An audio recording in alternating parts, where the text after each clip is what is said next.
noches. A nombre del Comité Ejecutivo Regional y Provincial del Callao del Partido Aprista Peruano, les damos la cordial bienvenida a este conversatorio programado para el día de hoy, con el tema Revolución de Trujillo, lecciones para la historia. Todo este programa va a ser grabado, hay muchos compañeros que han pedido que se grabe, por efectos de motivos de trabajo, muchos no van a entrar, pero vamos a grabarlo totalmente. Teniendo como invitados especiales a los compañeros Cesario Pérez Díaz, de la base de Paramonga, compañero Mochero Vázquez de la base de Trujillo, compañero Beto Lajo Paredes de la base de Arequipa. Antes de dar inicio a la participación de nuestros invitados, pido a los compañeros asistentes mantengan sus micrófonos apagados y solo se permitirá prenderlos a aquellos que soliciten intervenir para sus respectivas preguntas o intervenciones, una vez concluya las participaciones de nuestros compañeros invitados. Para iniciar el presente conversatorio, queda en el uso de la palabra el compañero Beto Lajo Paredes desde la ciudad de Arequipa. Compañero Beto, si fuera tan amable.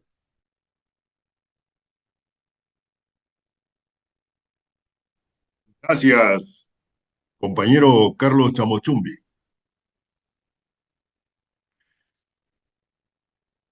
Saludo a los compañeros del panel, al maestro Cesario Pérez Díaz, de la base de Paramonga, donde desarrollamos hace algún tiempo, aún no lejano, cercano, un, un encuentro ideológico en la capital de la ruta de Manuel Arévalo, donde nos imbuyimos de mística, fortalecimos nuestras convicciones a través de la Escuela Nacional de Formación Política Víctor Raúl Haya de la Torre, cuyo fundador y su más importante impulsor es su presidente, nuestro compañero Carlos Camotumbi, acompañado de ese gran apoyo que le brinda el compañero Moisés García. Y cómo no resaltar esto al conmemorar, al tener un conversatorio sobre un hecho histórico, no solo para el aprismo, sino para el Perú entero, para la historia de nuestro país y de Indoamérica, en la que todavía hay mezquindad por parte de los académicos no apristas en no referirse a la revolución de Trujillo de 1932, en no darle la valía y la dimensión histórica que le corresponde y que está al nivel de otros acontecimientos similares que se dieron en nuestra Indoamérica revolucionaria, antiimperialista e integracionista, como es la Revolución Mexicana de 1910 y que culminó con la Constitución de Querétaro en 1917, Constitución de Querétaro que influyó en la Constitución de 1979 y que incluso la perfecciona, pensando en esa evolución dialéctica del derecho de la justicia social por la cual se enarboló esas banderas en esa revolución mexicana y que las supo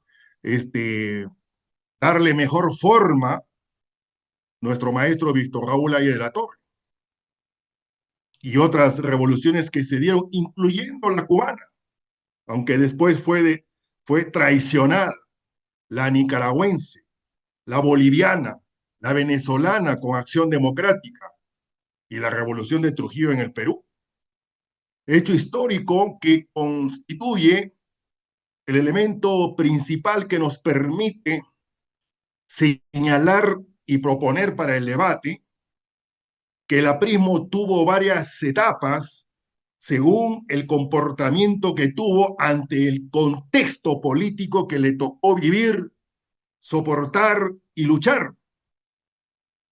En mi modesta apreciación de la historia política del país, dentro del cual jugó y juega un rol importante el aprismo, sobre todo en el siglo XX, es que el APRA tiene tres etapas: la insurreccional, la parlamentaria y la gubernamental. Y en lo que respecta a la insurreccional, El hecho símbolo de ello es precisamente la revolución de Trujillo. Y el contexto que esta revolución se dio.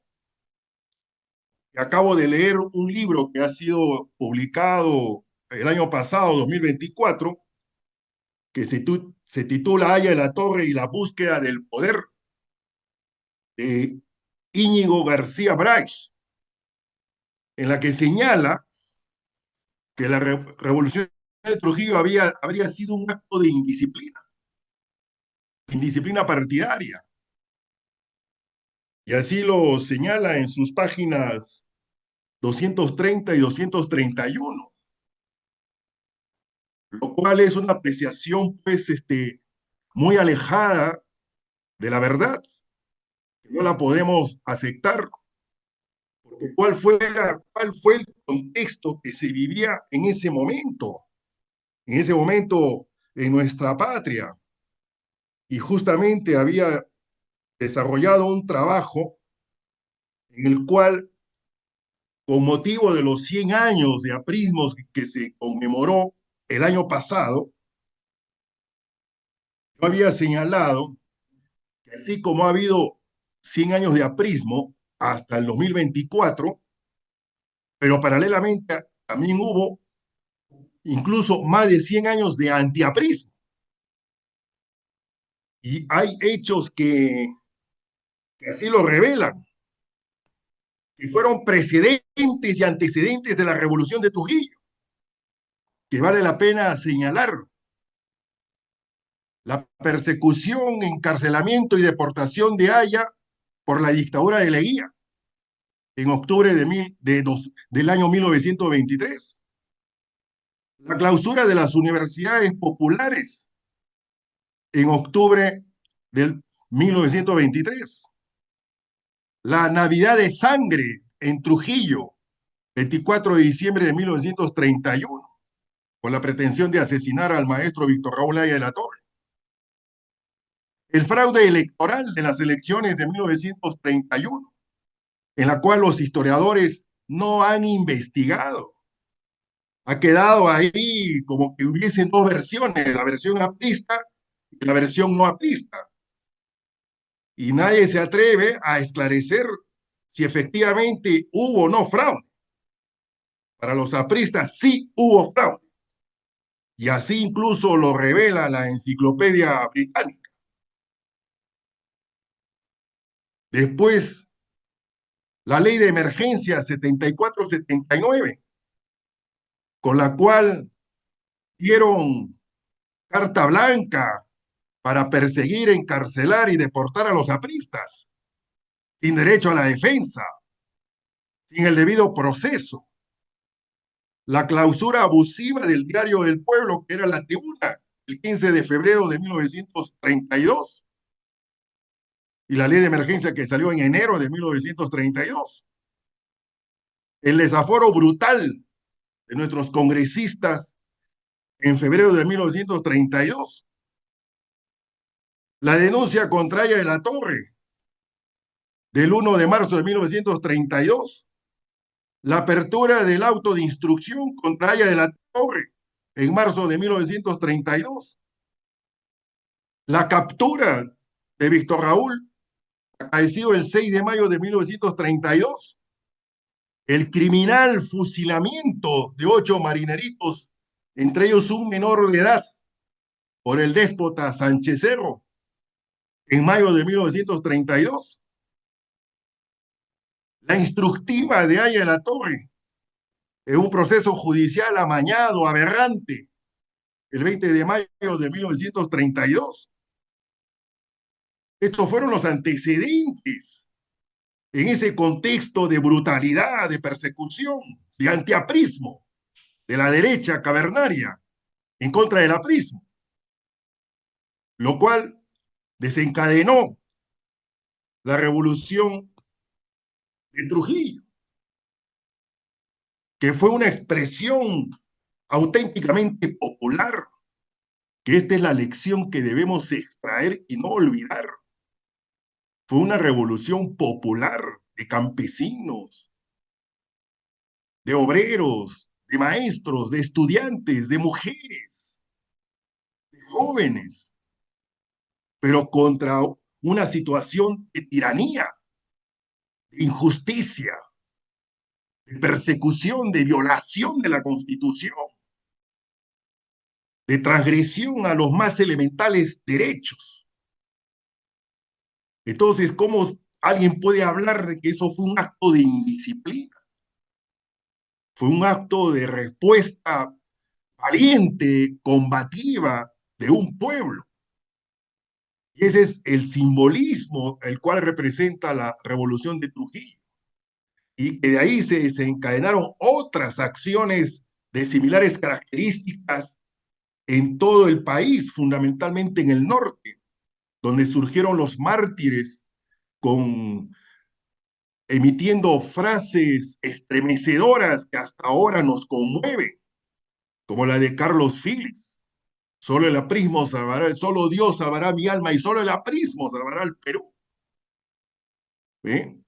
Esa entrega de los compañeros de Trujillo, de no tener miedo a la muerte, a lo que se venía, porque los ideales eran mucho más fuertes que las comodidades mundanas. ¿Y qué es lo que surge ahí? Surge precisamente el derecho de insurgencia, que no se reconoció en la Constitución de 1933, que se dio posterior a este hecho histórico, pero que sí se pudo consagrar en la Constitución de 1979, en el artículo 82, en la que señala que el pueblo tiene el derecho de insurgir en defensa del orden constitucional. Y ahí marca una sustancial y definitiva diferencia con lo que es rebelión. La rebelión va contra la Constitución, va para pretender imponer un sistema político, un régimen político no constitucional, no democrático, menos de democracia social, que es lo que propugna el aprismo, que es lo son, cuyas banderas nos legó el maestro Ayala. Entonces, se extrae ese derecho de insurgencia y se consagra en el artículo 82 de la Constitución Política del Perú y que es recogida por la actual Constitución de 1993 en su artículo 46.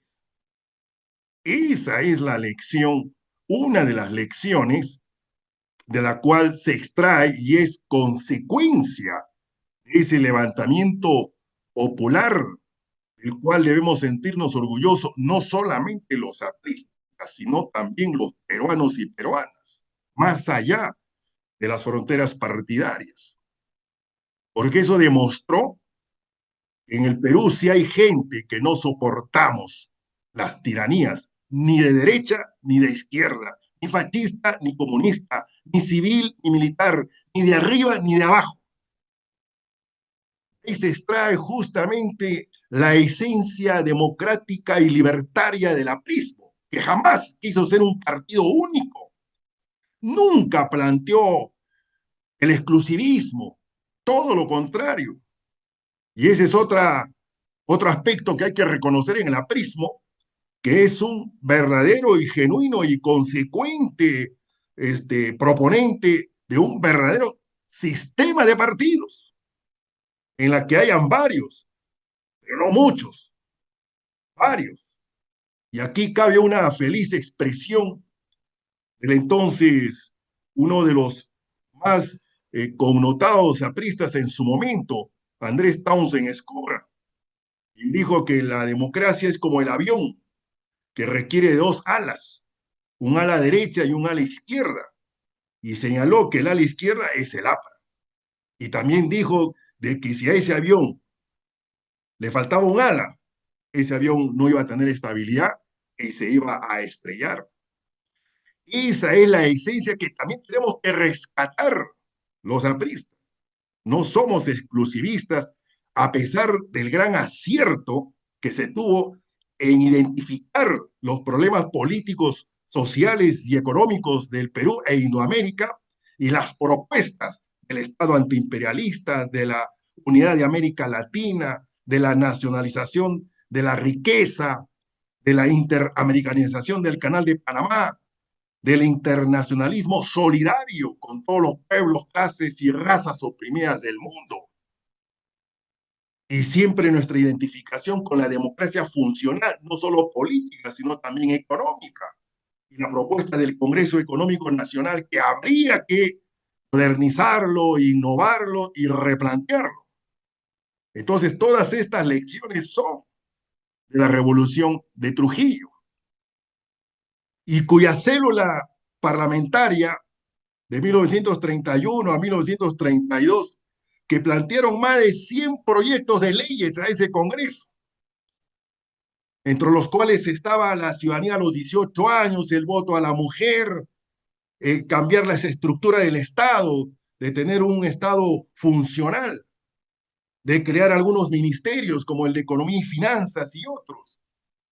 Todo eso también sirvió de antecedente a la revolución de Trujillo. Y de ahí surgió el misticismo para los compañeros, para los simpatizantes, para los amigos, y el antiaprismo para la derecha, que no ha disminuido, ha variado, se ha metamorfoseado, ha mudado de piel, pero nada más. Entonces, en recuerdo y homenaje a aquellos compañeros que demostraron valentía, ofrendaron sus vidas, derramaron su sangre y sacrificaron comodidades, tenemos que retomar los ideales que inspiró a ese pueblo que se levantó en esa oportunidad, para que nosotros sigamos la obra que ellos iniciaron, plasmando justamente en la construcción de un Perú justo, libre, culto, de una Indoamérica verdaderamente integrada, de un Estado antiimperialista que precisamente equilibre los derechos y deberes y los intereses de todos los actores de la producción, para que todos seamos beneficiarios de la igualdad ante la ley y también de la igualdad ante la riqueza. Entonces, esas son lecciones magnánimas extraídas de este hecho histórico y que de alguna manera limpia, dignifica al Perú y a Indoamérica. Muchas gracias, compañero Carlos Chamochumbi. Gracias, compañero Beto Lajo de la base de Arequipa. Compañeros, en lo posible, 20 minutos por cada intervención para poder tener la oportunidad de escuchar a los compañeros y sus preguntas. El compañero Mochero Vázquez, de la base de Trujillo. Compañero Mochero, de la base de Moche. Buenas noches, compañeros. Gracias, compañero Carlos Chamochumbi. Gracias, Moisés García, por la invitación. Saludo la presencia de mi querido compañero Beto Lajo, de Arequipa, como de Cesario Pérez. No lo conozco personalmente, pero sí tengo referencias muy importantes del compañero que sufrió las consecuencias del antiaprismo comunista, del terrorismo. Aún todavía tiene, creo, una bala ahí de recuerdo en su cuerpo. Fue gran maestro o es gran maestro, ha sido funcionario público por el aprismo. Y creo que es uno de los ejemplos vivientes de lo que significa nuestra lucha contra los enemigos de la libertad, contra los enemigos de la democracia, contra esos quizá nuevos o viejos enemigos que el APRA tuvo desde que Haya de la Torre insurge en la vida política nacional, continental y mundial. Muchos buscamos los antecedentes, quizás ya cuando Haya de la Torre llega a Lima y se convierte en un líder descollante de la juventud.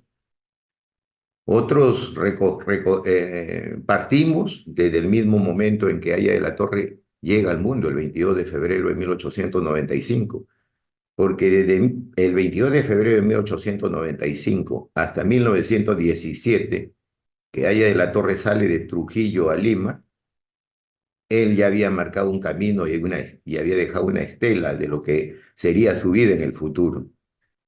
Y así lo vimos a Víctor Raúl. Él supo el camino que había escogido. Él lo dijo.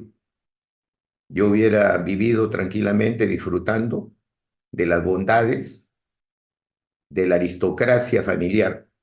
Porque la Torre fue un aristócrata, eso hay que reconocerlo. Un aristócrata no es igual que un oligarca o un plutócrata, cuidado.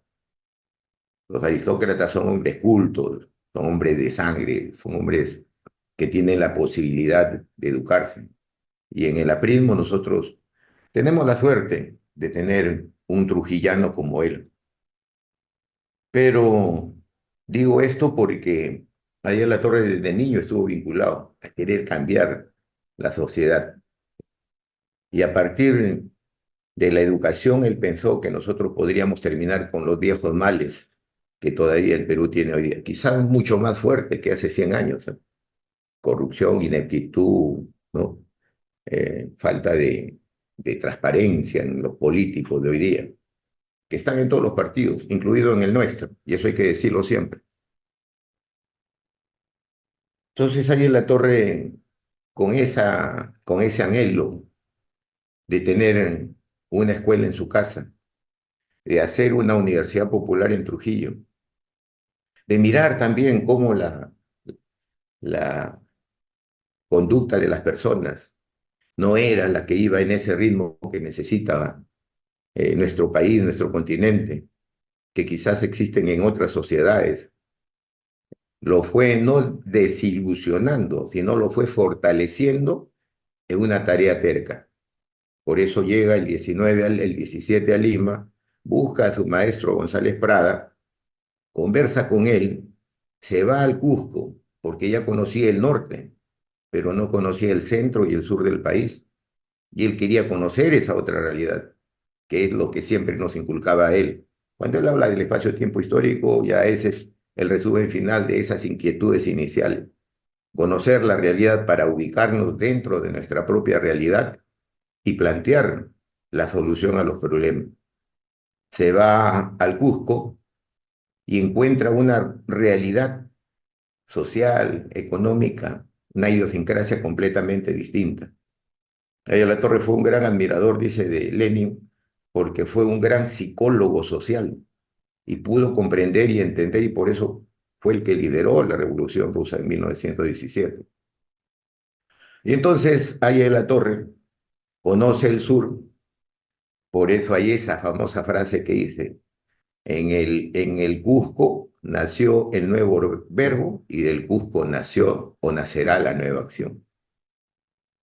Porque esa realidad dolorosa que no había visto en el norte, la encuentra en el sur. Esa grandeza de los incas lo conmueve, no por las enormes rocas, sino por la gran obra de ingeniería, por la gran obra de organización de un estado incaico, el estado del Tahuantinsuyo, que pudo alimentar a más de 30 millones de personas. Y va recogiendo Aya de la Torre esa realidad, ¿no? Dentro de la diversidad, dentro del dolor, cómo se iban construyendo y desarrollando. Regresa a Lima y habla con González Prada y le dice que había decidido incursionar en un camino que era bastante difícil. Y González Prada le dijo, ten cuidado, porque el camino que has escogido te va a costar sangre, sudor y lágrimas. Y Víctor Raúl asumió ese reto y se involucró en la jornada de las 8 horas. Y luego se va a conocer, después de esto, sale elegido la presidente de la federación, se va al Cusco, lleva a los estudiantes con la finalidad que los estudiantes costeños puedan conocer esa realidad que había impactado a él.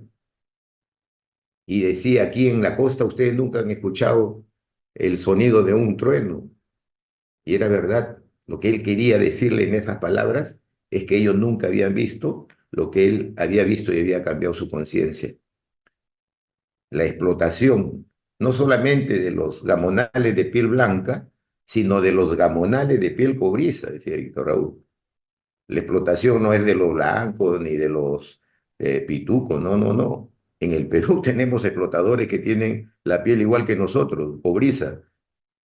Entonces ahí en la torre va motivando a los estudiantes, va motivando al pueblo, a los trabajadores, a encontrar algo importante que para él significaría el primer paso para hacer la gran revolución, impactar sus conciencias. Por eso la Universidad Popular, por eso su visita por el sur del país, Chile, Bolivia, Argentina, Uruguay, y esa vinculación con personalidades que más adelante que irían formando parte de su entorno de calidad y que irían también motivándolo y empujándolo a ese gran cambio. Sale deportado el 23, después de la jornada del 23 de mayo, y conoce la otra realidad de América, Centroamérica. Se va a Cuba y luego a México. Y en México el 7 de mayo funda el APRA Continental. Enuncia de una u otra manera los 5 postulados de lo que puede significar o de lo que significa, ¿no?, la estructuración del movimiento antiimperialista que se va consolidando hasta que Haya de la Torre regrese el año 31. El año 31 Haya de la Torre regresa y comienza a aterrizar sus ideas antiimperialistas, sus ideas de frente único, sus ideas de unidad continental, sus ideas de lucha contra la explotación, del reconocimiento de la ambivalencia del fenómeno, de la diferencia entre el aprismo y el comunismo, y fundamentalmente su lucha radical contra la oligarquía y contra la plutocracia. Es decir, contra los oligarcas que eran agentes del imperialismo y los plutócratas, los vagos, los desempleados, los que vivían a expensas del erario nacional como hoy, que tenemos aquellos tontos útiles que llaman caviares a estos comunistas sinvergüenzas que viven destruyendo nuestra patria, pero tenían en función de eso. Entonces, ¿quiénes son los que inician ese gran frente para perseguir a Víctor Raúl? Son los oligarcas, los agentes del imperialismo, los ladrones que le robaban los bienes al país. Y los oligarcas, los plutócratas, los empleados, los comechados, como le decían en aquellos tiempos, ¿no?, los presupuestívoros, ¿no?, se convierten y se juntan y consiguen aliados importantes. Los curas, ¿no?, la iglesia metida en la política, el militarismo, se juntan y entonces cuando Haya de la Torre llega en 1931 y comienza a aterrizar sus ideas, se convierte en el enemigo número 1 de estas fuerzas reaccionarias de nuestro país, del antiaprismo que no ha desaparecido. Nosotros tuvimos 2 gobiernos, 85-90 y el del 2006 al 2011, y cometimos graves errores políticos, pensando que nosotros vamos a sacarle el chip al comunista y lo vamos a convertir en aprista y en aliado nuestro. Grave error. Hasta hoy día todavía veo compañeros que siguen pensando en eso, que van a convencer a un comunista. No están convencidos de nuestro aprismo, no están convencidos de nuestra historia, no están convencidos de nuestra doctrina, de nuestra filosofía, y pretenden convencer a gente que está recontra convencida de que hay que terminar con la libertad y la democracia en el país que ellos lleguen y tomen por asalto. Los ejemplos no vale mencionar porque todos los conocemos. Tenemos en América, tenemos en otros continentes, el comunismo rampante metido ahí destruyendo cada país. Y así, compañeros, con estos antecedentes, llega 1932. Yo no leo, por ejemplo, a ese Íñigo, ni leo a ningún antiaprista. Ahí Antonio Zapata saca otro libro, que son puro desprestigio de lo que es el APRA. El otro día unos compañeros trajeron ese libro de Antonio Zapata aquí para conversar y le dije, discúlpenme, yo no voy a debatir ni voy a opinar nada sobre alguien que no es aprista, que durante toda su vida ha demostrado ser un enemigo de Haya de la Torre, un enemigo de la PRI, un comunista que obtuvo beneficios durante una de las gestiones del partido. Así que, ¿para qué vamos a perder nuestro tiempo? Traigan libros de Haya de la Torre, traigan libros escritos por apristas y centrémonos en estudiar, en debatir y en hacer evaluaciones y análisis, porque el resto es perder tiempo. El tiempo nos va ganando, compañero. Tenemos nuestro partido en una situación bastante delicada. Y entonces 1931 es el punto inicial de esta larga guerra que ha vivido nuestra patria, ¿no? Para imponer una dictadura de derecha y finalmente en estos últimos años comunista, ¿no? Generando siempre ese antecedente de violencia para poder confrontar lo que significa libertad y democracia. Los hechos históricos que vivimos o que hemos vivido a través del 31 hasta el año 62, podríamos decir, ¿no? Y luego del 68 al 79, 80, con la transición de la constituyente, ha significado un grave retraso para nuestra patria. Allá de la Torre decía que él hubiera gustado ser presidente, lógicamente, el año 31 o el año 45, ¿no? En esos dos tiempos importantes, pero los hechos no permitieron que esto se pudiera dar. Pero esta revolución de Trujillo, que es uno de los antecedentes importantes de lo que significa el valor, porque hoy día, compañeros, nosotros podemos leer, recitar, hacer loas a la Revolución de Trujillo, pero hay que entender que el año 32, 100 hombres, campesinos, agricultores, estudiantes, personal de la clase media, mujeres, se vincularon en esta gran tarea, ¿no?, histórica de tomar un cuartel donde habían metralletas, fusiles, cañones, sin nada en la mano. Dos personajes nada más tenían armas, Remigio Esquivel y el Búfalo Barreto. Ni siquiera Alfredo Tello tenía una pistola. Con dos pistolas, con dos armas y 100 hombres detrás de ellos, lograron tomar ese cuartel. Ese hecho es un hecho histórico que nosotros tenemos que mirar, porque ahí hay varios factores: el valor, la consecuencia, la honestidad de estas personas, la lealtad a una idea que recién ellos iban rumiando, lubrando, conociendo, de lo que se llamaba justicia social, de lo que se llamaba pan con libertad. Sin embargo, lo que los movió, el motor que los movió a todos estos hombres y mujeres que participaron en aquella gesta, fue el amor a un ideal.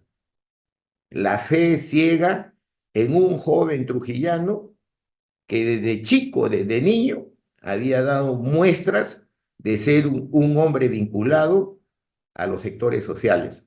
Por eso es que ahí en la Torre nos habla de un partido como el nuestro, un partido popular, un partido del pueblo, un partido de Frente Único, un partido de izquierda democrática, para poder hacer entender a los compañeros que somos un partido aprista y que no necesitamos un calificativo adicional, de ser un partido de la integración continental, de la unidad, que hoy día, conforme va pasando el tiempo, vamos entendiendo. Y es importante, creo, compañeros, que esta gran lección del año 32, del 7 de julio, que dejaron miles y miles de lecciones que nosotros debemos recordar siempre. Por ejemplo, los miles de apristas que iban a la ruina de Chanchán, o a los paredones que existían en las afueras de Trujillo, que salían de la cárcel en los camiones cantando victoriosos, que salían de la cárcel, los hacían cavar sus tumbas, levantaban el brazo izquierdo en alto y gritaban "Vive el APRA", y mencionaban el nombre de Haya de la Torre. Aquellos que dijeron "el APRA nunca muere", o "solo el aprismo salvará al Perú", ¿no? No lo dijeron como un eslogan de moda. Pusieron en práctica esa voz de orden, pusieron en práctica ese grito libertario y revolucionario, entregando sus propias vidas. En Chanchán hay más de 6.000 cuerpos que cayeron luchando por la libertad, por la democracia. Hay 6.000 personas que están allí de lo que nosotros no debemos dudar. Así como ese escritor Íñigo o Iñigo, hay otros que dicen que Chan Chan es una farsa. Y muchos apristas entran en esa duda, lógicamente, porque no son apristas, porque un aprista no debe dudar de su historia, un aprista no debe dudar de su doctrina, un aprista debe profundizar en el estudio de nuestra propia historia para poder defenderla con ardor y con vehemencia, igual que nuestra doctrina, igual que nuestra filosofía. Aya de la Torre no se quedó en los enunciados de 1924, fue un hombre que desde 1923 que sale en el destierro, seguía estudiando, seguía investigando y seguía escribiendo. Tan es así que hasta 1979 él escribía los suplementos del Correo Aprista, los artículos en diferentes medios de comunicación con nombres distintos, con una serie de anécdotas que nosotros podríamos enunciar y contar. Pero yo creo que la revolución de Trujillo es el gran ejemplo de lo que significa lealtad, consecuencia, amor al partido. Yo creo que la revolución de Trujillo es lo que nosotros debemos tener como referente para exigirle a nuestros políticos y a nuestros compañeros de hoy, que pretenden ser alcaldes, consejeros regionales, regidores, gobernadores, congresistas, exigirles que sean honestos, que sean capaces, porque esa es la única forma de reivindicar la muerte de esos 6.000 apristas iniciales de Chan Chan y que fueron incrementados a través del tiempo con cárcel, destierro, persecución y muertes difíciles como la tuberculosis. Mi abuelo, cuando sale en 1943 de la cárcel, sale tuberculoso y muere a los 3 meses. Así salían los apristas, así morían los apristas. Entonces, yo creo que todo ese gran sacrificio que forma parte de nuestra bonita historia de la lucha por los intereses del pueblo tiene que ser reivindicada con la elección de los mejores representantes que tenemos, porque aquellos hombres que murieron, que fueron los amos de su alma y los capitanes de su destino, lo hicieron con esa convicción de tener un partido que haga finalmente la justicia social de pan con libertad. Así lo dijo Fidel León, del cuerpo de mi sangre, de las miles de gotas que broten del cuerpo de mi sangre cuando fue fusilado, nacerán miles y miles de apristas. Arévalo dijo, fe, unión, disciplina y acción para poder llegar a los objetivos importantes. Carlos Phillips ya lo recordó, Beto Lajo, solo Dios salvará mi alma y solo el aprismo salvará al Perú. Y así, compañeros, es infinidad de ejemplos que nosotros podríamos enumerar en esta noche de recuerdo de esta gran gesta popular del 7 de julio del año 32. Yo creo, compañeros, para finalizar, saludar a Carlos Chamochumbi, que durante ya bastantes años viene desarrollando este tipo de trabajos que la verdad nos llenan de orgullo, de satisfacción, porque permite, es una tribuna abierta, permite expresar, compañeros, de una u otra manera, las diferentes opiniones que existen al interior de nuestro partido. Creo, compañeros, que Aya de la Torre, su hermano Agustín Aya de la Torre, que murió un 7 de julio de 1955 de tuberculosis, que estuvo a punto de ser fusilado y que en una carta le dijo a Víctor Raúl, yo sabré morir como me corresponde. Entonces, compañeros, creo que es importante recordar esta noche todos estos personajes que han pasado por la vida de nuestro partido, Alfredo Tello, a Remigio Esquivel, a María Luisa Obregón, a Agripina Mimbela, una mujer morena vinculada a los quehaceres, a Agustín Aya de la Torre, a Jorge Idiaque Ríos, lugarteniente de los dos comandantes de la Revolución, primero de Búfalo Barreto, luego de Alfredo Tello, y después, a partir del año 33 que sale Víctor Raúl vivo, se dedicó a servirlo completamente hasta el día que ambos partieron a descansar junto a Dios y a sus queridos padres. Así que, compañero Carlos Chamochumbi, muchas gracias pues por esta oportunidad. Gracias a todos los compañeros por haber escuchado. Gracias, compañero Mochero, de la base de Trujillo, y esa tierra tan bonita, Moche, que tuvimos hace 2 años por allá, compañero. Bueno, 2, 3 años ya. Y nos llevó usted al cerro que con la Junta lo subimos.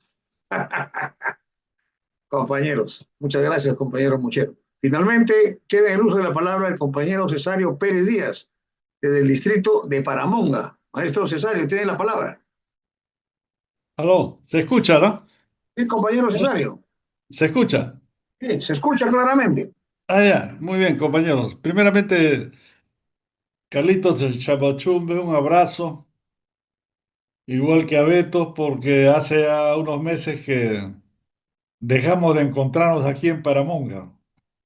Intercambiamos ideas y vimos la necesidad siempre presente de estar así, solidariamente, haciendo transfusión de ideas y compromisos.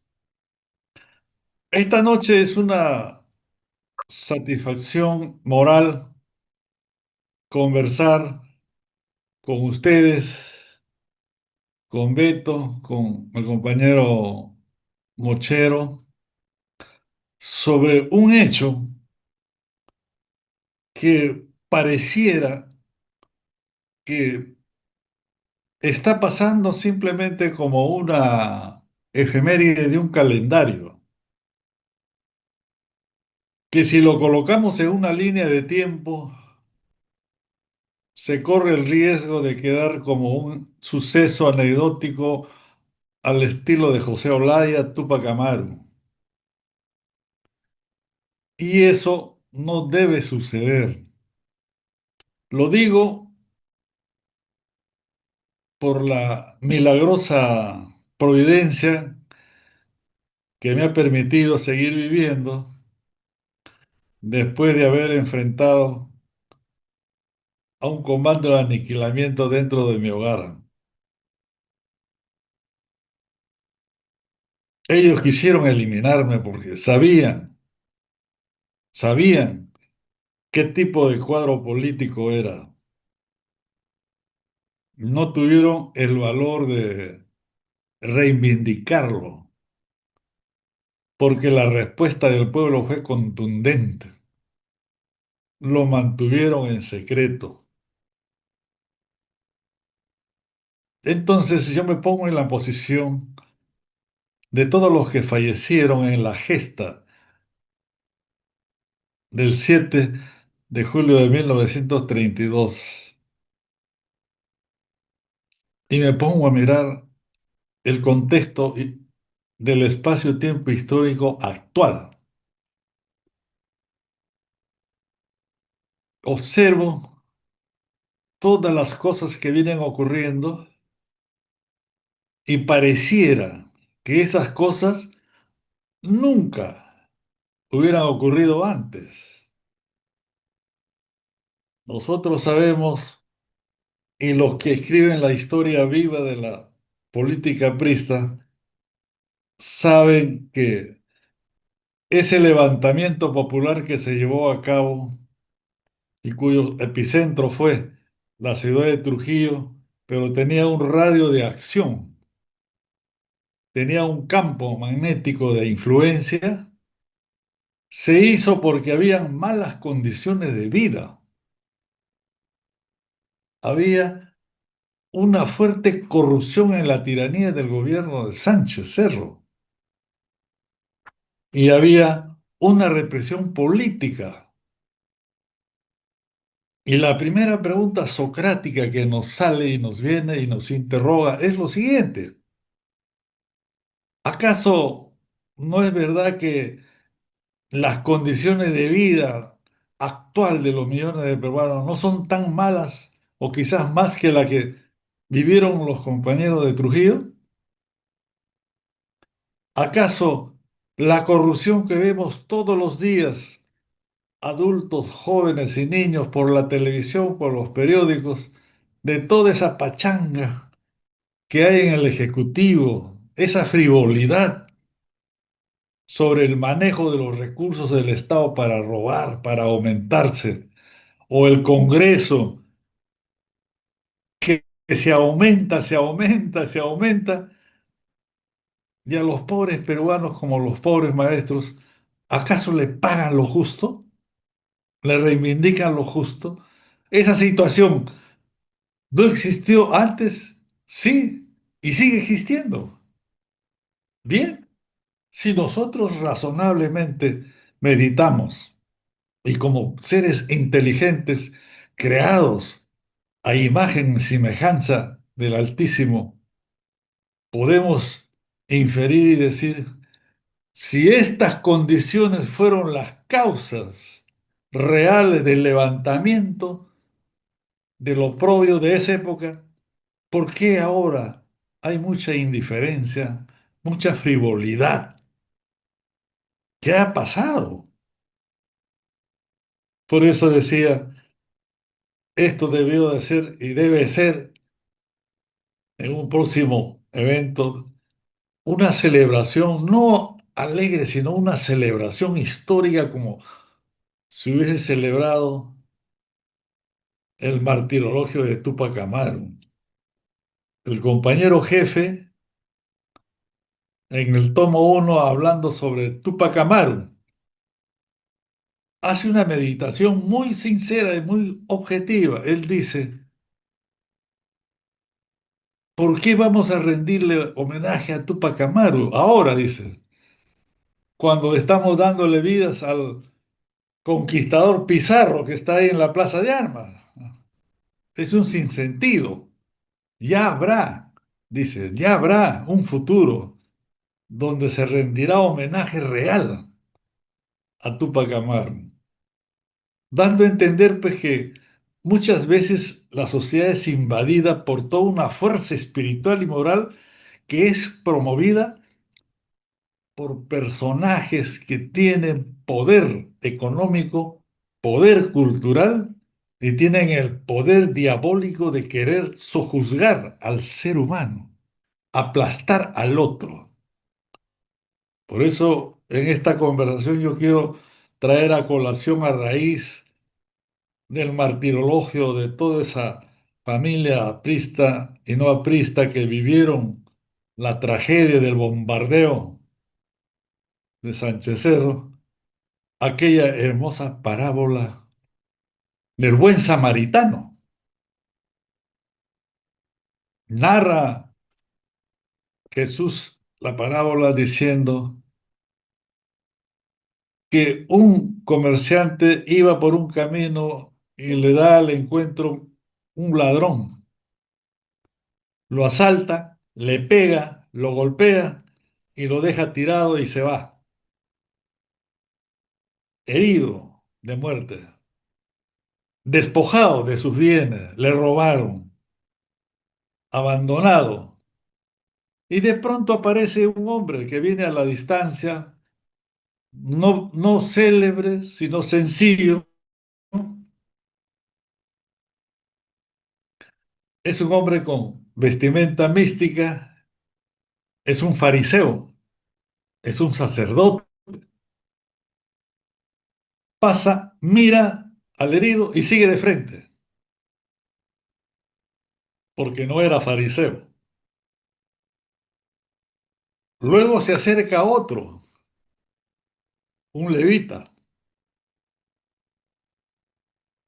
mira, despectivamente lo deja ahí y sigue su camino porque no era levita. Y de pronto aparece un hombre humilde, pobre, un samaritano. Lo ve, se detiene, se compadece, se acerca, lo cura, lo limpia. Encima le dice, vamos, te voy a llevar a la posada, cerca. Lo lleva a la posada, le paga al posadero y le dice, cuídame a este hombre aquí hasta que sane de las heridas que ha sido ultrajado. Entonces Cristo hace la pregunta, ¿quién es el prójimo del herido? ¿El fariseo, el levita o el samaritano? O sea, el hombre común y corriente. Evidentemente la respuesta sale por sí solo. era ese hombre sencillo, común y corriente que le da la mano al ultrajado, al poseído. Ese hombre es el aprista. Ese es el aprista que entendió el mensaje de Víctor Raúl, no para pelearse inútilmente con otros, sino para auxiliar al que está herido. Y hoy día existen millones de heridos por las condiciones de vida, por las condiciones de la corrupción y por las condiciones de la represión política. Entonces,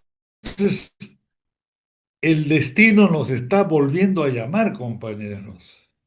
Mientras tengamos fuerza, hay que agitar las conciencias, como decía Aya. Hay que agitar el ánimo de los jóvenes para emprender tareas ahora, no después.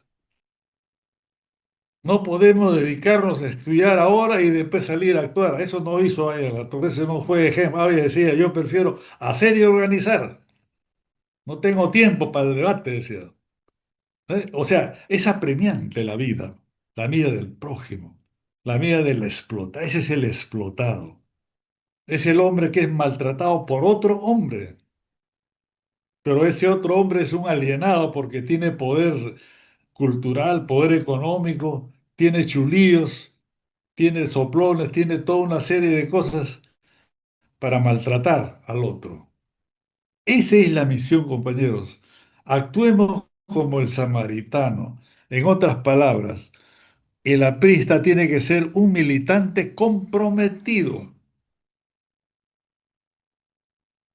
No necesariamente tiene que meterse en la cabeza una tonelada de libros, sino un hombre comprometido de corazón.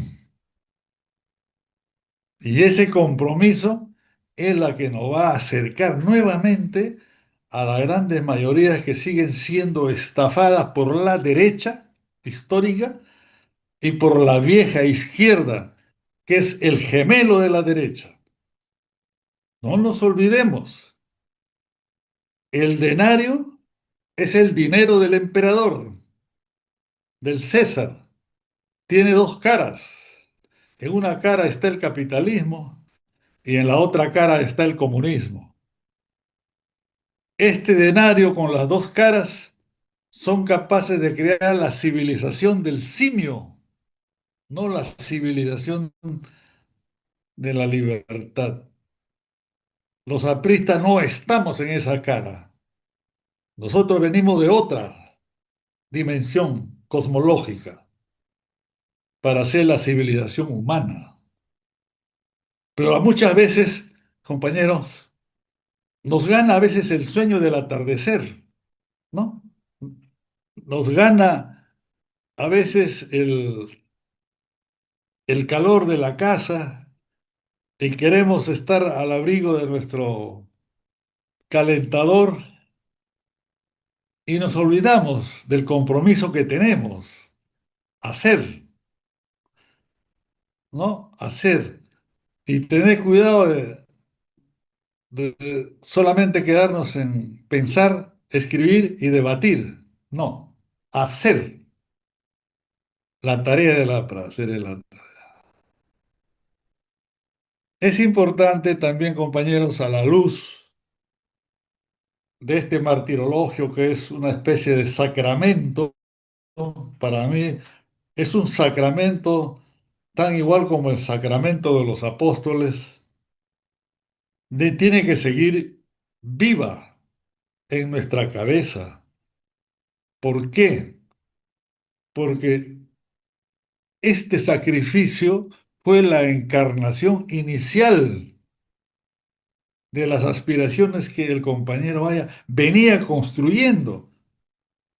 Es una aspiración de 1932, fíjense. Falta mucho que recorrer, hasta el año 60, 62. El compañero ya es anciano. Toda la travesía.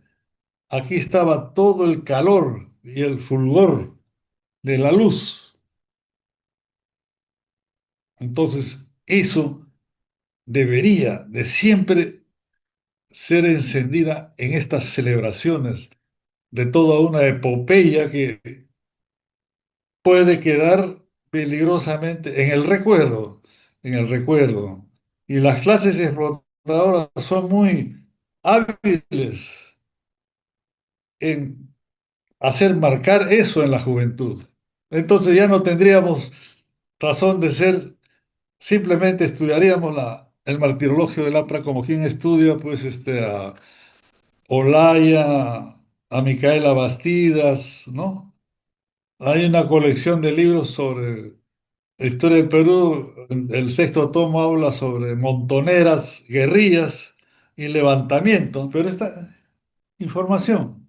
No, no, no. Hoy más que nunca, usted lo acaba de decir, lo acaban de decir los compañeros que me han antecedido la palabra, urge que el partido del pueblo, el partido de la bandera roja indoamericana, salga nuevamente a flamear en las grandes manifestaciones del pueblo, compañeros. Las calles están esperando nuestra presencia. Nosotros a veces nos equivocamos y perdemos nuestras estrategias de pelea tratando de subestimar la marcha de los pueblos diciendo que ahí está la izquierda, están los comunistas. Sí, ellos están metidos porque nosotros estamos fuera de ahí. Es una verdad, es un axioma cristiano. Los buenos, los malos avanzan, los malos están en las marchas, los malos están en la calle, en la plaza pública, porque los buenos estamos en la casa, mirando de la ventana. No nos metemos, no nos queremos manchar. No, tenemos que entrar al torrente. Y cuando entremos al torrente y cuando le demostremos a esa gente, ¿no? Al oligarca, al ayayero del oligarca, al comunista, al terrorista, cuando le demostremos en la acción misma lo que hicieron los apristas del año 32, entonces nos van a respetar. Al final nos van a respetar, porque ellos trágicamente, trágico, cómicamente, lo que hace la vieja izquierda, compañeros, es repite de una manera deformada las lecciones y las prácticas del aprismo. Por eso en el año 1980, en una polémica que tuve con Izquierda Unida, yo le dije, en esa etapa, ustedes son un APRA deformado, porque Aya La Torre dijo, han leído mal, no han entendido el marxismo, dijo. Eso quiere decir que nosotros estamos en la línea correcta porque somos los mejores lectores del marxismo. Y por lo tanto tenemos que saber manejar la herramienta de la dialéctica y el espacio-tiempo histórico en cada momento, en cada instante. Entonces, de esa manera ganaremos el corazón del pueblo. Acá el problema es ganarte el corazón del pueblo. Aquí el problema es, como enseñó el maestro, hay que llegar a la conciencia del pueblo, eso hay que llegar al alma, al espíritu. Y eso sí llega demostrando compromiso y sacrificio. Es importante también, compañeros, señalar que muchas veces no es necesario mostrar belleza a los ciegos, ni decir verdades a los sordos. Basta con no mentir al que te escucha, ni decepcionar al que confía en ti.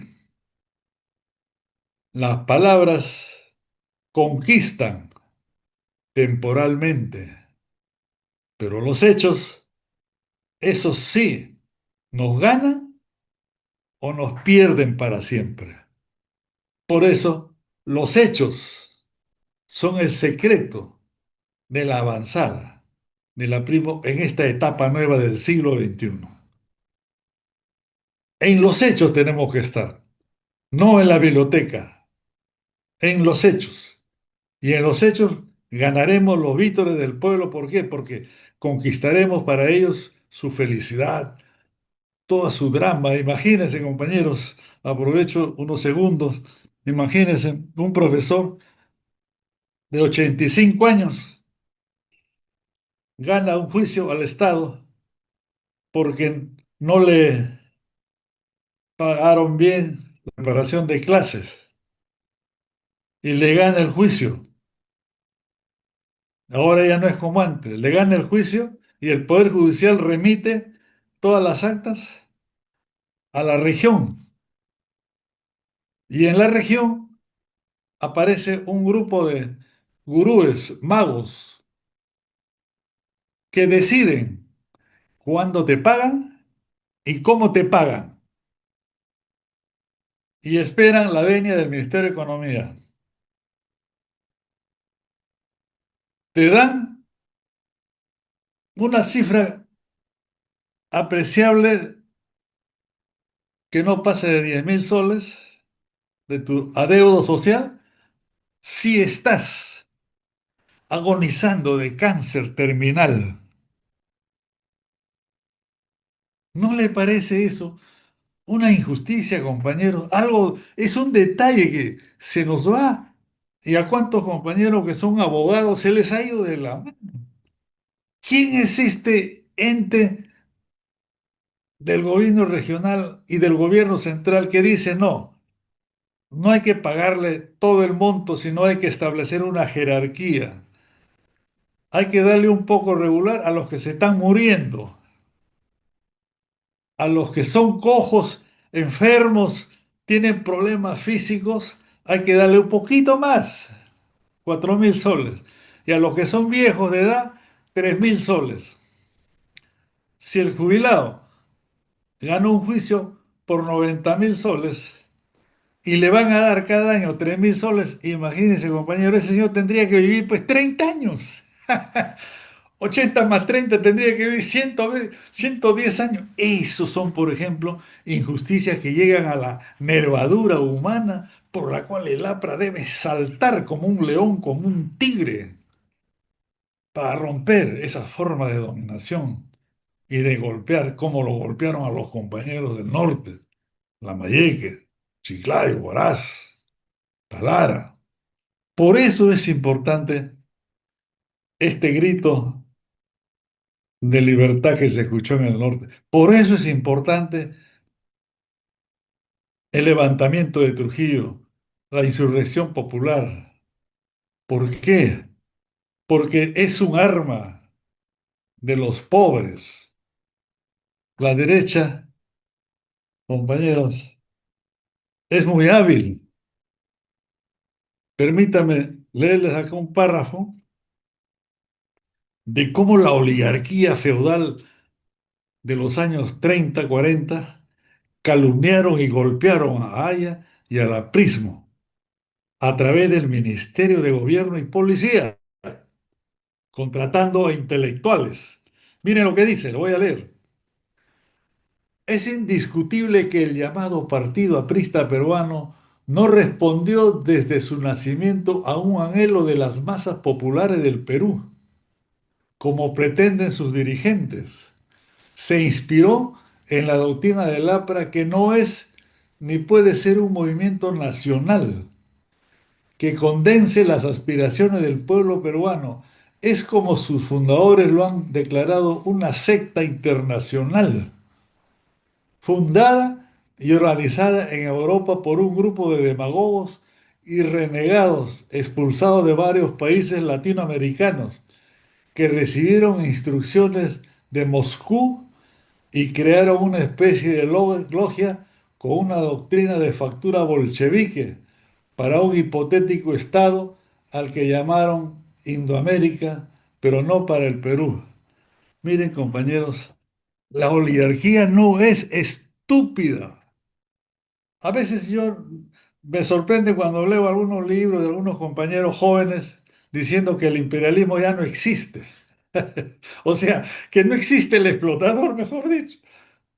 Entonces, si no existe el explotador, si no existe el imperialismo, si el capitalismo ya se ha vuelto bueno, ¿qué sentido tiene hablar entonces pues, de un partido que surgió precisamente por este tipo de habitantes que hay en toda nación, controlando la economía, la vida de los pueblos? O sea, la oligarquía es como el diablo, es un demonio que tiene mucha inteligencia. Por eso nosotros tenemos vigencia, compañero. Por eso.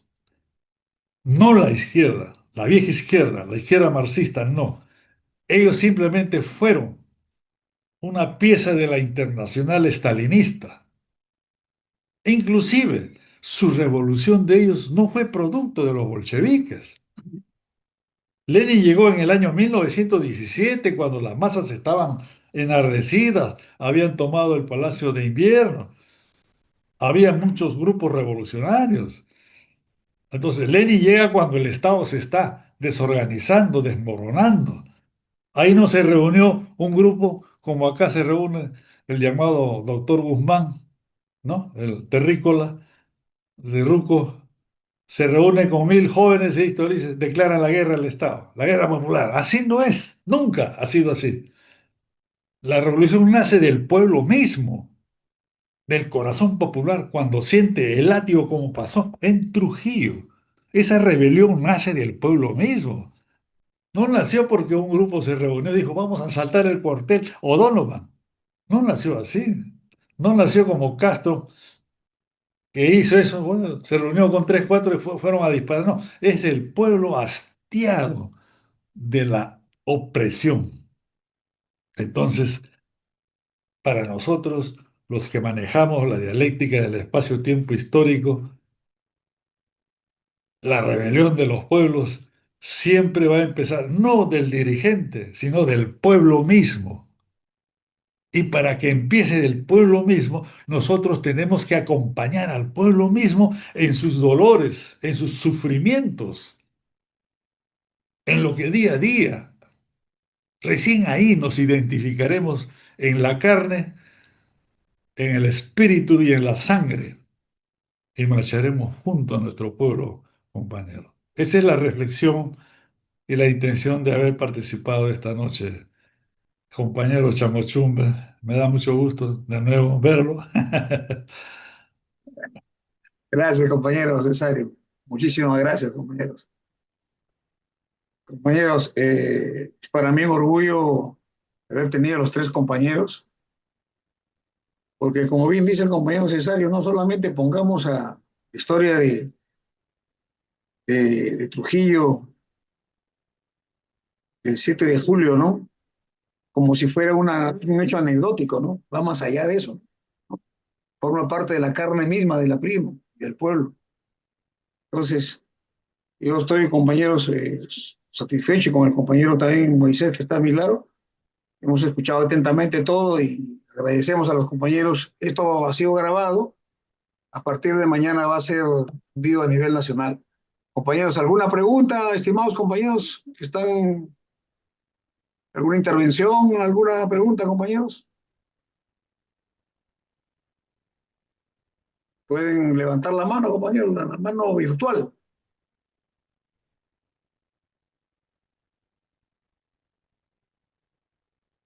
Preguntas, compañeros, opiniones, son bienvenidas.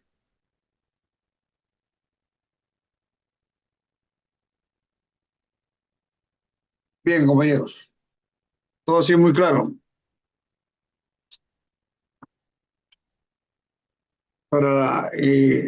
Tenemos compañeros que deben saludar a la presencia de todos los compañeros que están atentos a este evento y nos despedimos, compañeros. Escuela Nacional entonces de Formación Política, Víctor Raúl y el comité, principalmente el Comité del Callao, agradecen a nuestros invitados, el compañero Cesario Pérez Díaz, el compañero Mochero Vázquez y el compañero Beto Lajo Paredes de la base de Arequipa por sus importantes y valiosas participaciones, así como a los asistentes por sus intervenciones y preguntas. Muchas gracias, compañeros. A todos. Víctor Raúl. Presente, Víctor Raúl. presente, Presente, Víctor Raúl. presente. presente. Muchas gracias, compañeros. Buenas noches. Buenas Gracias, noches, compañeros. compañeros y compañeras. Buenas noches, compañeros. Buenas noches, compañeros. Muchas gracias.